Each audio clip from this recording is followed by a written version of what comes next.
Facebook খুললেই আজ একটা আতঙ্ক। পোস্ট, স্ট্যাটাস, কমেন্ট সবখানেই একটাই কথা ঘুরে ফিরে আসছে, এবার আর অটো পাস নেই, হাফ সিলেবাস, শর্ট সিলেবাস ভুলে যান। ছাত্রছাত্রীদের আতঙ্কের নাম হিউসানুল হক মিলন।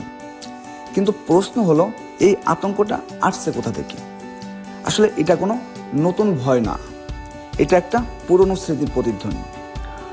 অনেকেই বলছে এবার পড়তেই হবে, এবার আর ছাড় নেই, কারণ সবাই ধরে নিচ্ছে হিউসানুল হক মিলন আবার শিক্ষা মন্ত্রণালয়ের দায়িত্বে আসছেন।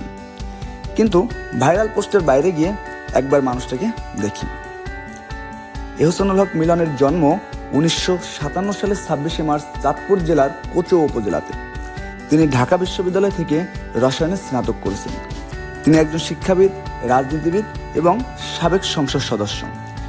2001 থেকে 2006 সাল পর্যন্ত তিনি বাংলাদেশ সরকারের শিক্ষা প্রতিমন্ত্রীর দায়িত্বে ছিলেন। এই সময়টার কারণে এত আলোচনা, এত ভয়। পরীক্ষা কেন্দ্রে আকস্মিক পরিদর্শন, অনিয়ম হলে এক্সপেল বা গাছের সঙ্গে বেঁধে রাখার রেকর্ডও আছে। মানে শিক্ষার মান নিয়ে কোনো আপোষ করেননি তিনি। সেখান থেকেই তৈরি হয়েছে এই ভয়। এই মানুষটা মানে কড়াকড়ি, এই মানুষটা মানে পড়াশোনা ছাড়া উপায় নেই। এখন প্রশ্নটা খুব পরিষ্কার, এই কঠোরতা কি ছাত্রছাত্রীদের জন্য আতঙ্ক, নাকি বছরের পর বছর সময় নষ্ট হওয়া শিক্ষা ব্যবস্থাকে শৃঙ্খলায় ফেরানোর চেষ্টা? ফেসবুক যা বলছে সেটা শেষ কথা না, সময়ই বলবে হিউসানুল হক মিলন আতঙ্কের নাম নাকি দায়িত্বশীল শিক্ষার প্রতীক।